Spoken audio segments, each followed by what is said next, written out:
spreading. What a wonderful evening. What a delight to come out and visit with so many. Did you actually have a TV over here? Did you watch it? You know, I think it was number 22, and that's a lot of debates. Sometimes, actually we're doing better if you're measuring it by time. There was at one time, and I bet a few of you remember, we got 89 minutes or 89 seconds or something, you know, in the whole hour. But it was much better, and we are getting the message out. And the people are coming our way, let me tell you.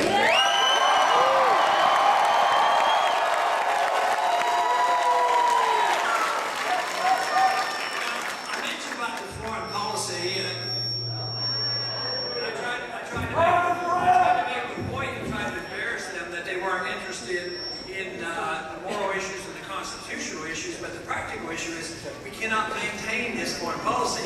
But for a crowd like this, I can use the moral and the constitutional arguments, and the reason we should be over there fighting.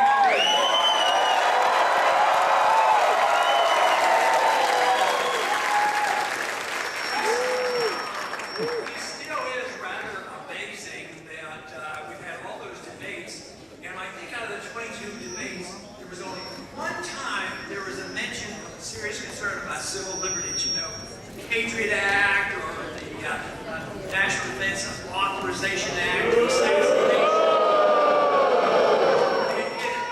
amazing how silent they are, and I feel good that you all know about it, you're concerned about it, and as part of the campaign, if we're going to have a campaign based on liberty, we better know what civil liberties for all of us.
Because we need to have the people in support. They have to know that it's in their best interest to opt for freedom, not opting out for a bigger government. And right now, that's all we have gotten in the last 4 years is more of the same. We have to reverse that course.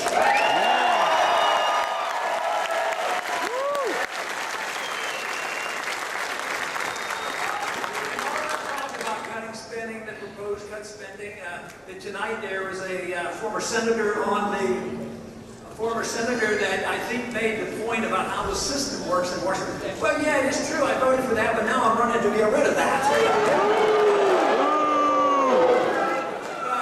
But you know, it is coming to an end. It will not continue. The big question is will we reverse it? And I can tell you from the travels around the country, whether it's been in Seattle and Idaho and North Dakota and here now to see a crowd like this, believe me, the people do understand. They're way ahead of what's happening in Washington. The people are waking up, but guess what? Washington is still sound asleep.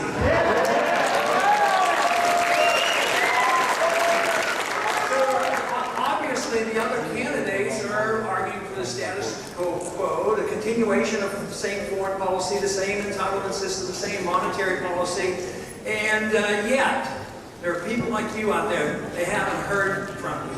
And this is what we have to do. Tonight, afterwards, I don't know if you saw the interview after with King. Was that they gave me about 5 more minutes to interview with him. And he did concede. He says, that's true. He says, Ron Paul has the second number of delegates now.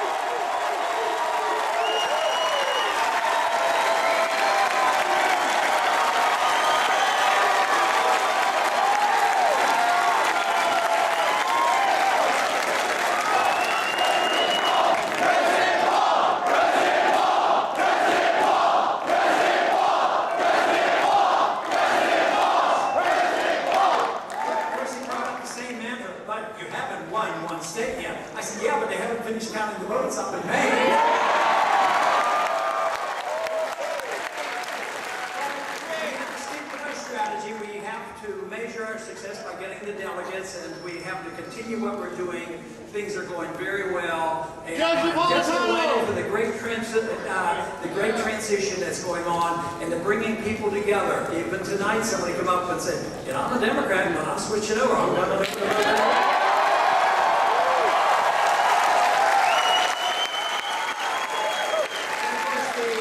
The real statistic that I did get to mention at the end of the debate, I think it's very significant because they put us down for saying we didn't win a state. But yes, when they put our campaign up against the other campaign and measure it against Obama, guess what? We do the best. I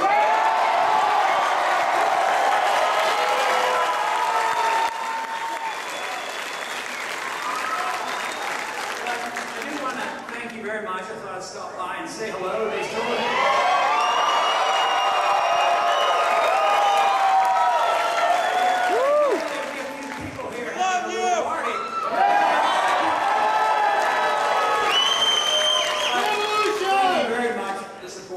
You encourage me. That's why I hope you do.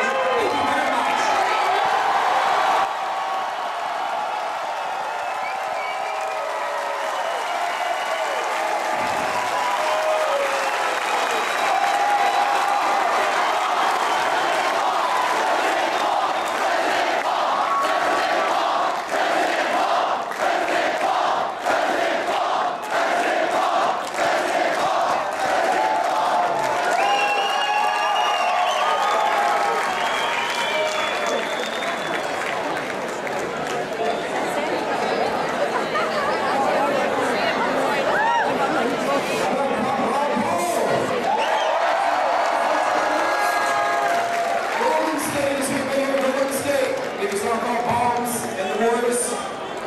Guys, we're going to take about a 10-minute break.